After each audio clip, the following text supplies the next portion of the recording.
Hi! Some of you requested a video about how to produce your own short film. And this is a very hot topic that always comes up when talking to other animators and directors. So let's talk about this. A little disclaimer first, this is my own personal experience from the past 7 years of work and freelancing, living in Europe as an animation director. For this reason, I'm very glad to hear your opinion and experiences as well, and to start a conversation around this important topic. I made a mind map to create this little talk for you, so I'm gonna upload it as well for you to have a recap. First, a little introduction about the format.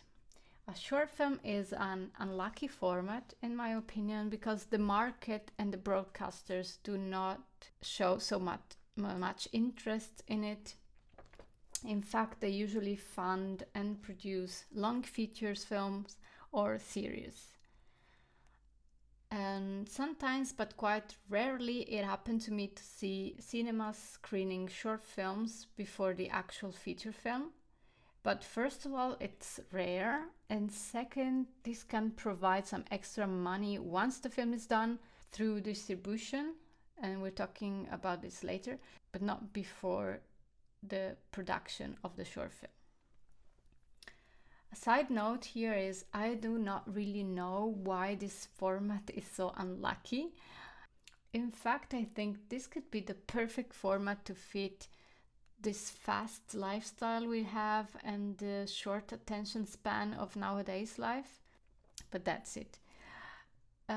So after graduation, I took part in ASF, Animation Sans Frontières, which is an European development lab to learn about the animation market, production and co-productions in Europe. And there I learned 2 tricks to try to sell your short film in the market and make it look like something else. One way is to produce an anthology of short films, which means collecting different short films from different artists and sell them as a series. In this way, they look like a series and the broadcaster can sell them as a series. Another way is to sell your short film as a pilot for a possible animated series. There are some ways to produce short films and get paid, and this is what we're talking about today. First, I'm going to dive into commissioned short films, where there is a client paying you to produce their idea, and then talking about personal artistic short films, which are festival material, and giving some example from my personal experience. So talking about commissioned short films, this happens when a brand or a client is commissioning a short film, which could be, for instance, an explanatory or an educational video, usually with voiceover, or a branding video, or now I'm also gonna mention a music video. When we're talking about commissions, we have to keep in mind that clients means compromises, because they are selling something, they are spreading their own message, and everything which is commissioned has to come with some compromises. But this does not mean that you can get some creative freedom while doing this, or that at least you should not fight for it. I have 2 examples to bring here. The first case study is about a bunch of educational videos I animated and directed for TED Ed and for the School of Life. Those videos have been great opportunities for me to have some creative freedom, because they usually just provide you the script and the voiceover, and they trust the artist or for the visual part, both for the design and the storytelling. And this was great for me starting out to test some animation directing. Another example is a commissioned short film I just finished for a client that wanted to produce a sort of branding video to celebrate the 5th anniversary of the company. And this adds some more storytelling and character animation in it, but at the same time brought a lot of compromises. So the client will often try to put his logo everywhere, for instance, and will not always have a clear artistic view of the final product. So there might be some kind of fighting or bargaining. This is a way to produce a short film with a budget. Now talking about music videos, I would say usually the more creative freedom you have, the smaller the budget, which makes sense because the client pays you to follow his ideas. Unfortunately, I never had the chance to animate a music video, even if it's definitely on my bucket list. But I know from some colleagues that they are usually very exciting collaborations, which allow a lot of creative freedom, but that unfortunately do not have big budgets. A highlight about making a music video is that your client is actually another creative mind, which I find always easier to work with.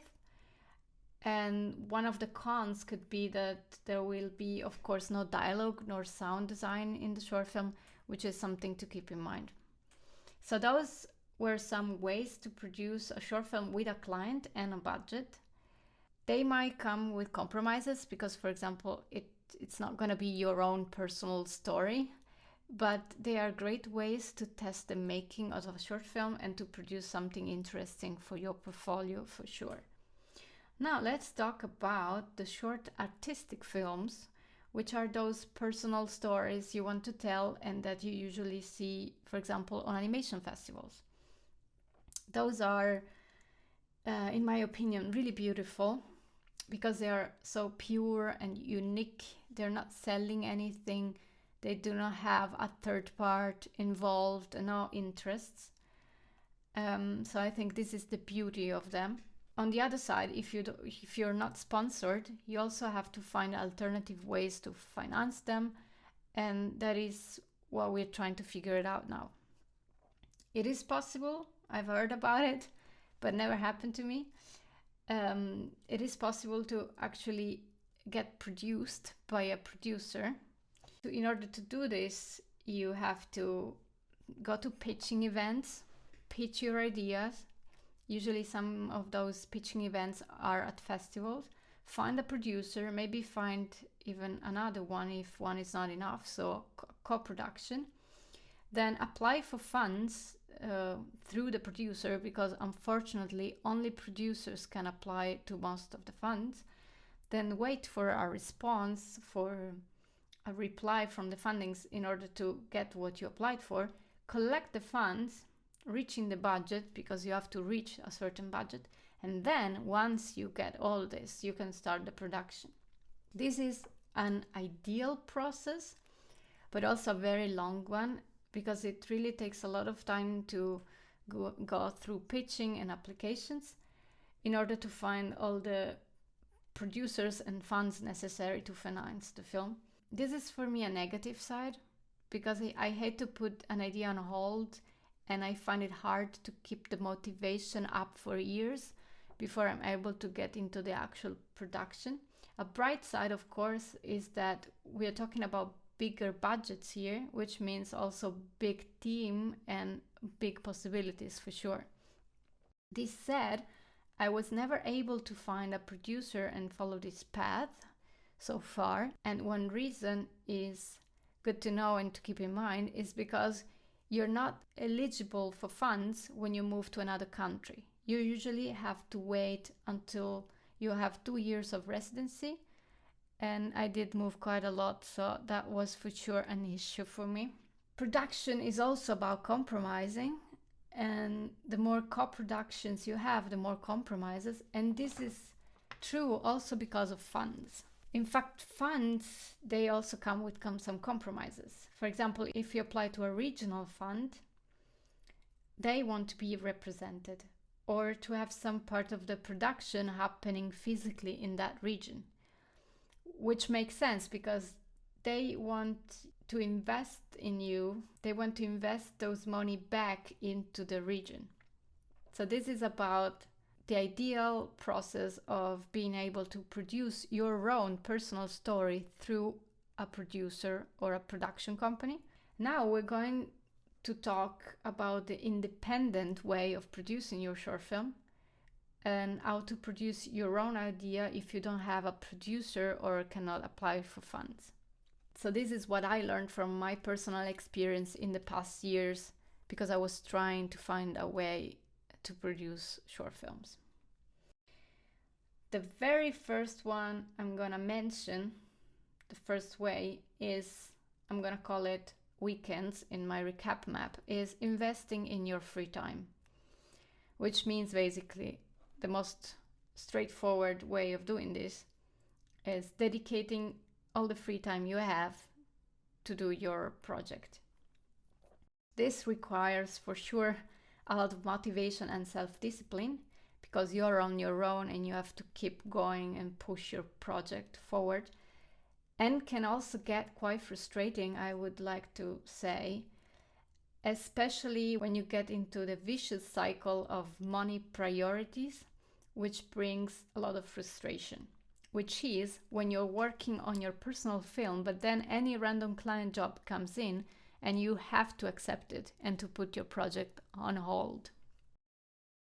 The second point, the second way I want to talk about is through artistic residencies.